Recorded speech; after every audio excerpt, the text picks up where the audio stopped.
If you've ever traveled in Europe, odds are you visited at least one major cathedral. These massive religious buildings were, and still are, the architectural centerpieces of most cities. Yet most visitors to a cathedral will usually walk around, gawking at lofty ceilings and old art, without ever really knowing what they're looking at. And, by the way, what exactly is a cathedral? Learn more about cathedrals on this episode of Everything Everywhere Daily.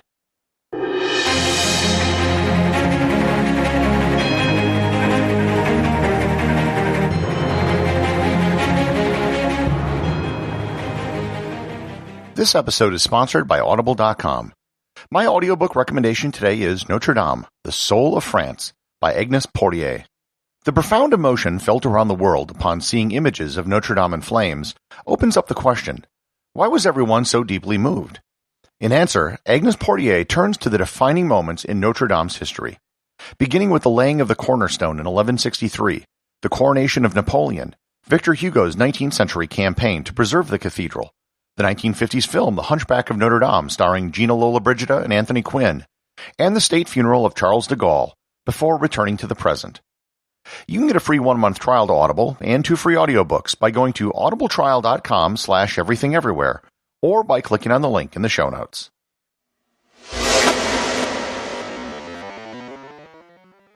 To start any conversation about cathedrals, we first have to define what a cathedral is. A cathedral has nothing to do with any architectural style, size, or level of ostentatiousness. A cathedral is nothing more than the home church for a bishop in a diocese.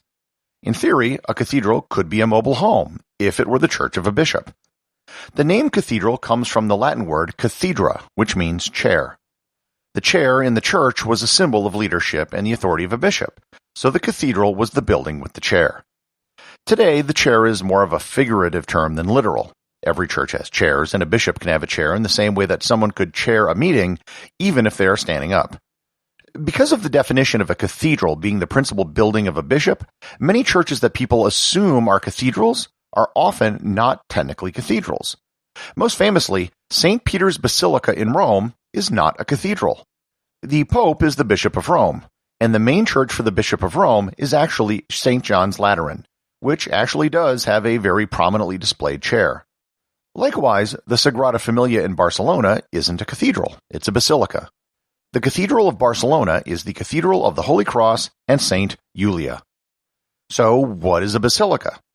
Technically, there are 2 types of basilicas, basilicas major and basilicas minor.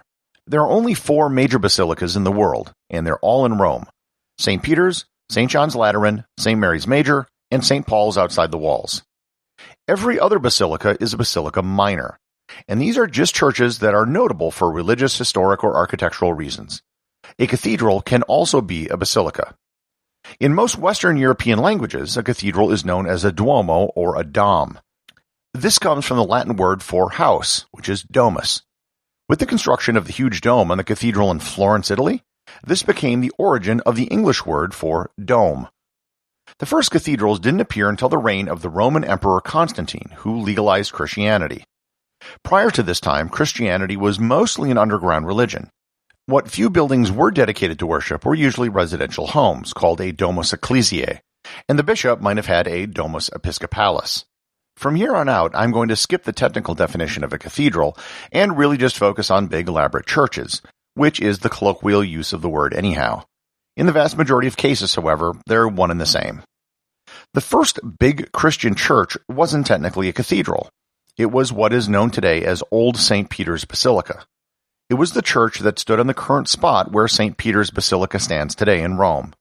It was torn down to make way for the current St. Peter's during the Renaissance.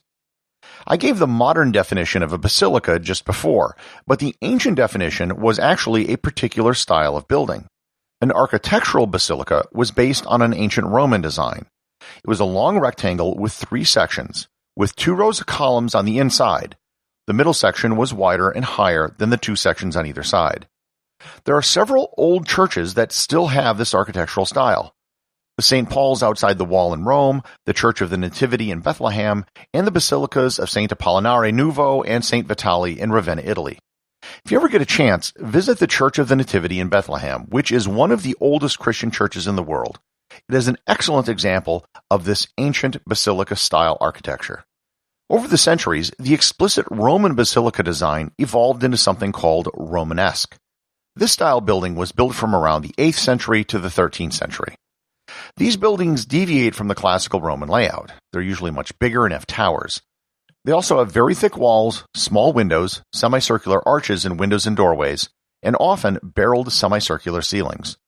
Examples of this type of cathedral are in Aachen, Germany, Santiago de Compostela in Spain, and the Church of the Holy Sepulchre in Jerusalem. It's really hard to explain architectural styles on a podcast, but once you've seen a few Romanesque buildings, they're pretty easy to identify. As Christianity spread and the church grew in power, the purpose of cathedrals changed. They weren't simply buildings for worship anymore. These were places where kings and queens would be crowned and where feast days were celebrated. Moreover, these were places of pilgrimage. People from all over would gravitate to cathedrals to pray at the tomb of saints and to venerate various relics that the cathedrals might have held. If you had major relics like the tomb of an apostle, as Santiago de Compostela claimed, you could bring in tens of thousands of people. Other relics include the bones of the three wise men in Cologne, the burial shroud of Jesus in Turin, and the Holy Grail in Valencia. Cathedrals were built in major cities, and the cities grew around the cathedrals. Markets and merchants developed in the cities, which brought in funds to build ever larger cathedrals. As the fortunes of cities would rise and fall, cathedrals would often take centuries to complete, as funding could potentially dry up for years or decades before construction could start again. As there were incentives for larger cathedrals, building techniques were developed to make them even larger and more attractive as pilgrimage destinations. The big change going into the 12th and 13th centuries was the development of Gothic architecture. Gothic cathedrals were a marked change over the Romanesque churches of the previous centuries. They were built higher, with larger windows, bringing in more light. These windows were usually giant stained glass windows which turned the insides of the church into a cacophony of color. The big techniques which allowed these buildings to be constructed were the pointed arch, vaulted ceilings, and the flying buttress. The pointed arch wasn't just a decorative feature, it was functional. It allowed downward forces on the walls to be better distributed, allowing the walls to be thinner. These arches allowed for ribbed and vaulted ceilings, which increased the height of the buildings. The flying buttresses were ribs placed on the outside of the building to support the walls and prevent them from collapsing outward. These Gothic cathedrals were built in such cities as Amiens, Chartres, Cologne, Canterbury, Trier, Bourges, and of course the quintessential Gothic cathedral, Notre Dame in Paris. Most of these Gothic cathedrals were built in the shape of a cross, with the main nave and a transept to cross the T. After the Gothic period, cathedral building didn't stop. Gothic architecture gave way to Renaissance architecture and later Baroque architecture. These are primarily defined by huge central domes over the altar. The first such major dome was the cathedral in Florence, Italy. The cathedral was begun as a Gothic-style building and then finished with an early Renaissance dome. The greatest and largest Renaissance dome by far is the dome on St. Peter's Basilica in Rome. This discussion of cathedrals is a large enough topic to take up an entire lifetime of study, far more than can be covered in a daily podcast. The big question is, how should you go about visiting a cathedral? How do you avoid just walking around gawking without any awareness as to what is around you? To begin, almost every cathedral will have some sort of gift shop. Buy or grab a brochure or book at the entrance. Better yet, if you can, see if you can hire a local guide who knows the building inside and out. What should you look for when you're there? First, pay attention to the architecture. I gave just a brief overview of the main architectural styles. There's a lot more on the subject you can learn with even doing basic online searches. Many cathedrals have a mixture of styles because they were built over a period of time, or they have different innovations which were used in the building. Every cathedral is different, and you should look to see what makes the one you're in unique. The building might have also been damaged or reconstructed due to fires, earthquakes, or wars. Second, try to learn about the history of the building. A cathedral is a reflection of the city where it was built. How it was built and the people who built it are a different story for each cathedral. There might also be a saint which is associated with the cathedral or some relics that are claimed by the building. Events such as coronations may have also taken place there, depending on where it is. Finally, look at the art. There will be various paintings, sculptures, altarpieces, and carvings all over the cathedral. These may have been created by notable artists or artists you've never even heard of. Cathedrals are incredible structures, and they are history books in stone. They tell the religious, historical, architectural, and even technical stories of the cities where they were located. Executive producer of Everything Everywhere Daily is James Makkyla. The associate producer is Thor Thomsen.